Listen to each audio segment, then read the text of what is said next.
Today I'm going to review Dethalbum IV by the band Dethklok. This is a fictional band, or sort of. They're also a real band. They're part of the cartoon series called Metalocalypse that was on Adult Swim for a few seasons, and they had a few straight-to-DVD movies, including a new movie which I think is only on Blu-ray.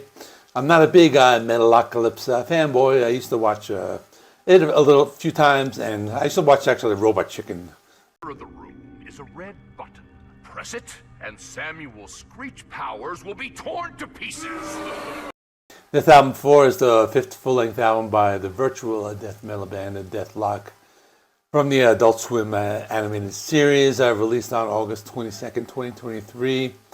And there's also another film called Metalocalypse, Army of the Doomstar, that's going to be released, or was released on Blu-ray and digital, and the soundtrack album of that movie is going to be released on August 25th, 3 days after Dethalbum IV, and this is their first album in over 10 years. The first official Dethklok album was released on September 25th, 2007, titled The Dethalbum. The album debuted at number 21 on Billboard magazine's Top 200 list. The band released Dethalbum II on September 29th, 2009, and toured with Mastodon, High and Fire, and Converge. Now, I'll explain later how the band plays live, because they are an animated band. But then the band's third album, Dethalbum III, was released on October 16, 2012, and the soundtrack to the special episodes, Metalocalypse, The Doomstar Requiem, was released on October 29th, 2013. So it's been over 10 years, or about 10 years, since we got something from them. You are vigilant. You will drown. So the concept behind the show is kind of interesting, because it's like they're the most popular death metal band in the world. They live like the Avengers or the Justice League, but they're not superheroes. They're just these super musicians, and they have all these fans and servants. So it's a pretty cool concept. I won't go into too much detail, but if you watch the show, you know what I'm talking about. A real band was set up to perform the band's music and live shows. So both bands were created by Brendan Small and Tommy Blacha. Now, Brendan Small, he's like a big metalhead, but he's also a producer. So he is really like the perfect person to create this type of content and cartoon. And the music heard on this show is performed by, Brendan Small. He does all the recordings, and he has a band for the live concerts. And let me also mention the band features the drumming of Gene Hoglan. He's very well known. He played in both Death and Testament, and one of the best drummers ever. So these songs are all written by Brendan Small. They give like virtual writing credits to Dethklok, except where noted it's in virtual lyrics written by Nathan Explosion, who is the fictional character of Brendan Small. So it's a pretty interesting album. It's kind of straightforward. They're playing death metal, but it's melodic. I wouldn't call it melodic death metal, if that makes sense. I think they want to be like heavy enough to appeal to the metal fan base, but accessible enough to appeal to people who just watch the cartoon. So I guess that's my interpretation, or how I would describe their music. They have 11 songs, a runtime of about 42 minutes.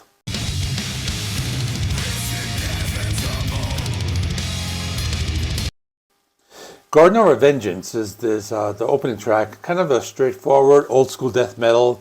Has harsh vocals, has tremolo picking, fast-paced drumming, everything you would expect. It's kind of a comical.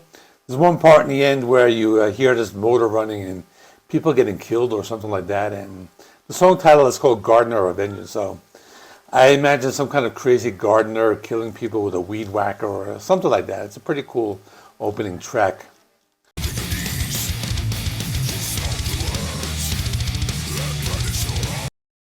Aortic Desecration. It's the type of song that just reminds me of Cannibal Corpse. It has that old school death metal sound, and the lyrics, they're just all like gory types of stuff.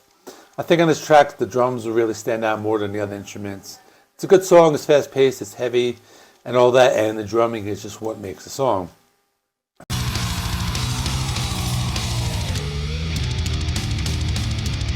Poisoned by Food is an interesting song. I think this has more of a groove metal type of sound. I heard some elements of like Lamb of God or Pantera and some of the guitar playing. The vocals are very harsh, a lot of deep guttural sounds, and the lead guitar playing is super melodic.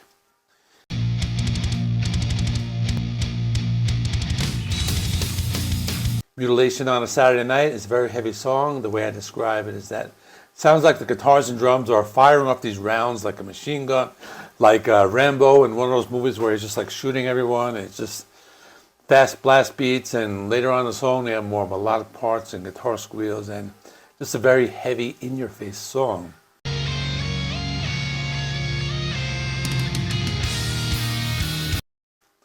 Bloodbath is the type of song where I feel they move more towards a more melodic death metal type of sound, and you hear that in the guitar tone. The lead guitar melodies had a sound more like a band like Amorphous or that type of band. I think they wanted to put more of like a melodic track right in the middle of the album, because it's track number 5. So we're moving on to the second half of the album.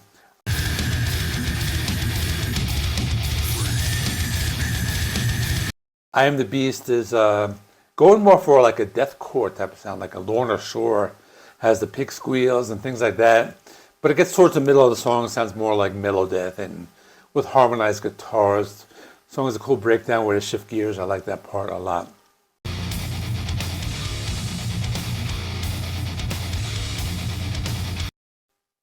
Horse of Fire is an exciting song because on the surface, it's more of a traditional death metal song, but you hear some keyboards in the background. They mix very low, so they don't stand out, but they add some additional flavor to the song. It's almost like it gives this goth metal type of vibe.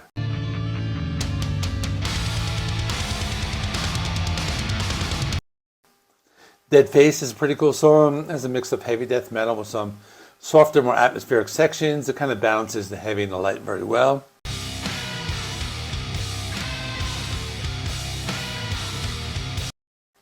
Satellite Bleeding is an exciting song. It sounded like deathcore. It had these guitar riffs that sounded like high screams. The song has chugging rhythms and there's a wall of sound in the background. The guitar solo was especially good. It reminded me of Joe Satriani a little bit. And the vocals are very harsh as always.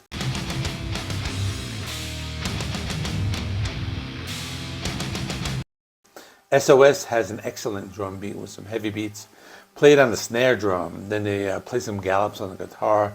I like the use of the melody with the harmonized guitars. The vocals are especially guttural, and there's this haunting atmospheric sound within the song, and the guitar solo is very melodic.